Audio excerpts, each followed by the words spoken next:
ஓம் ஸ்ரீ திருச்செந்தூர் வேலவன் துணை அன்பர்கள் யாவருக்கும் என்னுடைய அன்பான வணக்கங்கள். எங்களுடைய ஆன்லைன் பக்தி அஸ்ட்ரோ டிவி சேனலிற்கு ஆதரவு அளித்து வரும் அனைத்து நல்லுள்ளங்களுக்கும் என்னுடைய மனமார்ந்த நன்றிகள். ஜோதிட சாஸ்திரத்தில் நாம் இன்று காண இருக்கின்ற தலைப்பு என்னவென்றால், சந்திர பகவான் மற்றும் சூரிய பகவானால் ஏற்படுகின்ற தோஷத்தை நிவர்த்தி செய்யக்கூடிய அற்புதமான கோவில் விஷயங்களை நாம் இன்று காண இருக்கின்றோம்.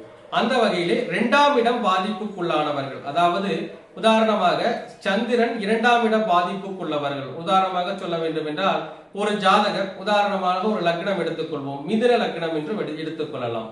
இந்த மிதுன லக்னத்திற்கு 2ஆம் வீட்டிற்கு உண்டான சந்திரன் 6, 8, 12 போய் மறைவது, நீசம் பெறுவது, அதே போல பாதகஸ்தானத்தில் இருப்பது, இது போன்ற சூழ்நிலைகள் இருப்பவர்களும், அதே போல எந்த லக்னமாக இருந்தாலும், உதாரணமாக சொல்ல வேண்டும் என்றால் சில லக்னங்களுக்கு சந்திர பகவான் பாவியாக வருவார். உதாரணமாக தனுசு லக்னத்திற்கு சந்திர பகவான் 8ஆம் அதிபதி.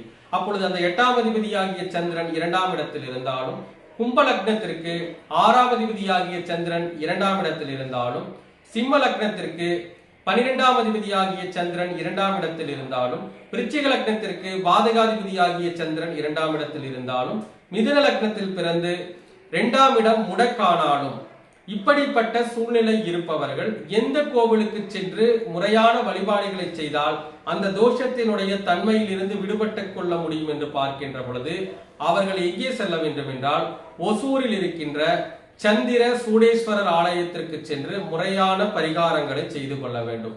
அப்படி செய்து கொள்கின்ற பொழுது கண்டிப்பாக அந்த சந்திர பகவானால் ஏற்படுகின்ற தோஷங்கள் என்பது நிச்சயமாக குறைவாகும்.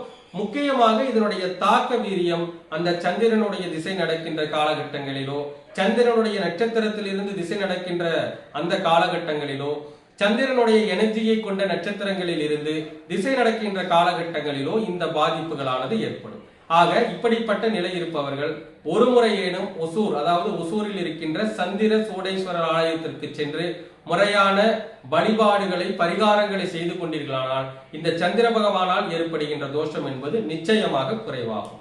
அடுத்தபடியாக சூரிய பகவானால் ஏற்படுகின்ற தோஷம், 2ஆம் இடத்திற்கு சூரிய பகவானால் ஏற்படுகின்ற தோஷம் சரியாவதற்கு எந்த கோவிலுக்கு செல்ல வேண்டும் என்றால், முதலில் எப்படிப்பட்ட அமைப்புள்ளவர்கள், உதாரணமாக ஒரு ஜாதகர் கடக லக்னத்தில் பிறந்திருக்கின்றார் என்று வைத்துக் கொள்ளுங்கள்.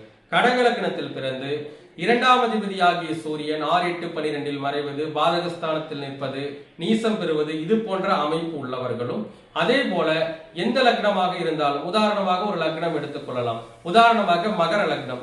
மகர லக்னத்திற்கு 8ஆம் யார் என்றால் சூரிய பகவான். அப்பொழுது மகர லக்னத்திற்கு சூரிய பகவான் 2ஆம் இடத்தில் இருந்தாலும், அதே போல மீன லக்னத்திற்கு சூரிய பகவான் 6 கூடிய சூரிய பகவான் 2ஆம் இடத்தில் இருந்தாலும், கன்னி லக்னத்திற்கு 12 உண்டான சூரியன் 2ஆம் இடத்தில் இருந்தாலும், அதே போல துலா லக்னத்திற்கு பாதகாதிபதியாகிய சூரியன் 2ஆம் இடத்தில் இருந்தாலும், அதே போல கடக லக்னத்திற்கு 2ஆம் இடம் முடக்காக அமர்ந்தாலும், இது போன்ற நிலை இருப்பவர்கள் எந்த கோவிலுக்கு செல்ல வேண்டும் என்றால், கொடுமுடியில் இருக்கின்ற மகுடேஸ்வரர் கோவிலுக்கு செல்ல வேண்டும். அந்த சூரியன் இந்த நட்சத்திரத்தில் சென்று முறையான அபிஷேகங்கள், அந்த பரிகாரங்களை செய்து கொண்டீர்களானால் கண்டிப்பாக இந்த சூரிய பகவானால் ஏற்படுகின்ற தோஷம் நீங்கி அவருடைய வாழ்வில் கண்டிப்பாக நன்மைகள் என்பது நடக்கும். ஆக இந்த நிலை உள்ளவர்கள், இந்த சூரிய பகவானுடைய தோஷம், அதாவது 2ஆம் இடத்திற்கு சூரியனுடைய தோஷம் உள்ளவர்கள் கொடுமுடி மகுடேஸ்வரர் கோவிலுக்கும், 2ஆம் இடத்திற்கு சந்திர பகவானுடைய தோஷம் உள்ளவர்கள் ஒசூரில் இருக்கின்ற சந்திர சூடேஸ்வரர் ஆலயத்திற்கும் சென்று முறையான பரிகாரங்களை செய்து கொள்ளுங்கள். கண்டிப்பாக உங்களுடைய வாழ்வில் இருக்கின்ற இந்த சூரியன் சந்திரனால் ஏற்படுகின்ற தோஷங்கள் விலகி உங்களுடைய வாழ்வில் நன்மைகள் என்பது நிச்சயமாக நடக்கும். அனைவரும் மீண்டும் சந்திக்கலாம். நன்றி, வணக்கம், வாழ்க வளமுடன்.